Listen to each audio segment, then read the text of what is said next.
اعوذ باللہ من الشیطان الرجیم بسم اللہ الرحمن الرحیم انا اوحینا الیک کما اوحینا الی نوح والنبیین من بعده واوحینا الی ابراہیم واسماعیل واسحاق ویعقوب والاسباط وعیسیٰ وایوب ویونس وہارون وسلیمان وآتینا داود زبورا۔ یہاں پر اللہ تعالیٰ نے ان یہود و نصارہ کو بھی ایک پیغام دیا ہے، اور رسول اللہ صلی اللہ علیہ وسلم کے لیے ایک تسلی بھی ہے کہ یہ نبی علیہ الصلوۃ والسلام کا پیغمبر بننا یہ کوئی پہلی مرتبہ نہیں ہوا، بلکہ نبی علیہ الصلوۃ والسلام سے پہلے بہت سارے پیغمبر آئے۔ حضرت آدم علیہ الصلوۃ والسلام سے یہ سلسلہ شروع ہوا، اور نبی علیہ الصلوۃ والسلام سے پہلے حضرت عیسیٰ علیہ الصلوۃ والسلام تک بہت کافی بڑا سلسلہ انبیاء کا۔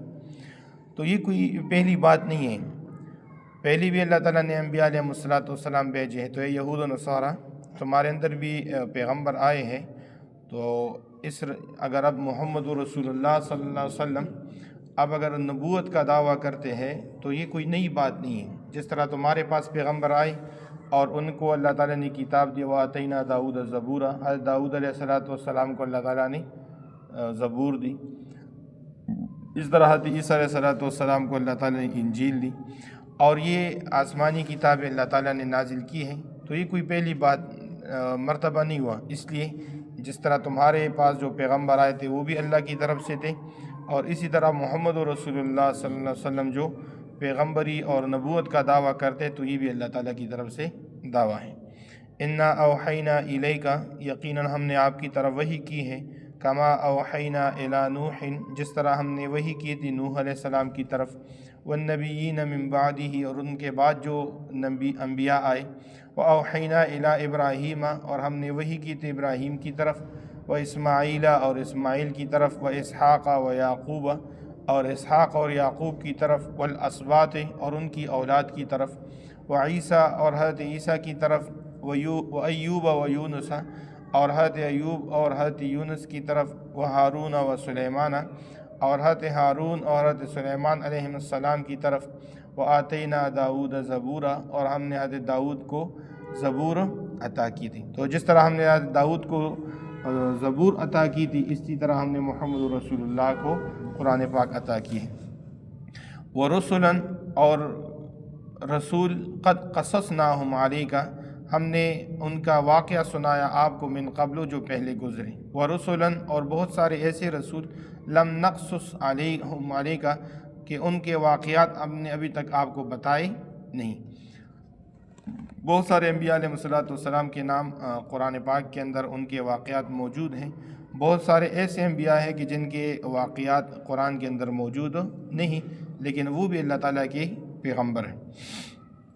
وَكَلَّمَ اللَّهُ مُوسَىٰ تَكْلِيمًا، اور اللہ تعالیٰ نے موسیٰ علیہ السلام کے ساتھ براہ راست بات کی۔ تو یہ بھی جس طرح وہ نبی تھا اور ان کے پاس اس طرح کے معجزات تھے اور وہ اللہ تعالیٰ کے ساتھ کلام کرنے کا دعویٰ کرتا تھا، تو یہ محمد صلی اللہ علیہ وسلم، ان کو بھی اللہ نے یہ کتاب دیا ہے، اور یہ قرآن یہ انہوں نے اپنی طرف سے بنایا نہیں۔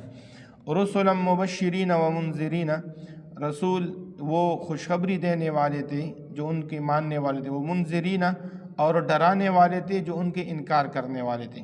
کیوں؟ لئلا یکون للناس، تاکہ لوگوں کے لیے نہ ہو، علی اللہ، اللہ کے سامنے، حجتن، کوئی دلیل، بعد الرسل، رسولوں کے بعد۔ اللہ نے انبیاء بھیج دی تو یہ کوئی دعویٰ نہ کرے کہ ہمیں تو کسی چیز کا پتہ ہی نہیں تھا اور ہمیں تو کسی نے کچھ بتایا ہی نہیں۔ تو اس لیے اللہ تعالیٰ نے انبیاء کو بھیج دیا تاکہ ان لوگوں کو پتہ چل جائے کہ بھائی اللہ نے زندگی گزارنے کے لیے طور اور طریقہ کیا بتایا ہے۔ وَكَانَ اللَّهُ عَزِيزًا حَكِيمًا، اور اللہ تعالیٰ قدرت والا اور حکمت والا ہے۔ لیکن اللہ، اب ان لوگوں نے انکار کر دیا کہ بھئی ہم تو نہیں مانتے، اس قرآن کو بھی نہیں مانتے، آپ کو بھی نہیں مانتے۔ یہاں پر اللہ تعالیٰ نبی علیہ الصلوۃ والسلام کو تسلی دے رہے ہیں کہ یہ نہ مانے تو نہ مانے، ان کے ماننے اور نہ ماننے سے کچھ فرق نہیں پڑتا۔ اللہ اس بات کا گواہ ہے کہ تو میرا رسول ہے، تو میرا پیغمبر، یہ قرآن میرا کتاب ہے۔ اب اگر اس بات کو یہ لوگ نہیں مانتے تو بالکل نہ مانے، آپ کی حقانیت کے لیے ان کی گواہی دینے کی بھی ضرورت نہیں۔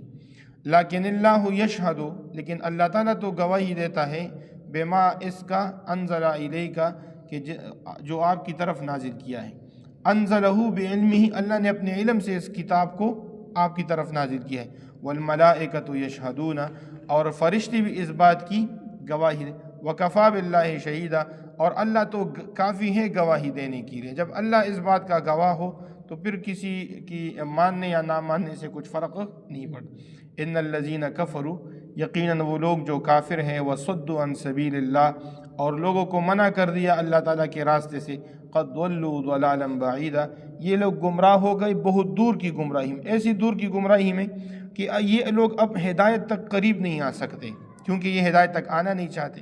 ان الذین کفروا یقیناً وہ لوگ جو کافر ہیں، وظلموا اور انہوں نے ظلم کر دیا، لم یکن اللہ تو نہیں ہے اللہ تعالیٰ لیغفر لہم کہ اللہ ان کو معاف کر لے، کیونکہ انہوں نے اللہ کی ذات کا انکار کر دیا، اللہ کے پیغام کا انکار کر دیا، اب اللہ بھی ان کو معاف نہیں کرے گا۔ ولا لیہدیہم طریقہ اور نہ اللہ تعالیٰ ان کو ہدایت کا راستہ بتائے گا۔ ہاں کیا راستہ دکھائے گا؟ الا طریق جہنم سوائے جہنم کے راستے کے۔ بس یہ اسی چیز کے لائق ہیں کہ یہ اپنے آنکھوں سے نبی علیہ الصلوۃ والسلام کے معجزات دیکھ لی اور وہ دیکھنے کے بعد بھی انکار کر دیا۔ خالدین فیہا ابدا یہ لوگ اس میں ہمیشہ رہیں گے۔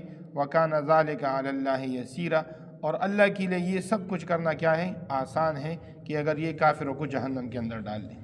آمین الحمدللہ والعاقبۃ للمتقین والصلاۃ والسلام علی اشرف الانبیاء ربنا آتنا فی الدنیا حسنہ وفی الآخرۃ حسنہ وقنا عذاب النار برحمتک۔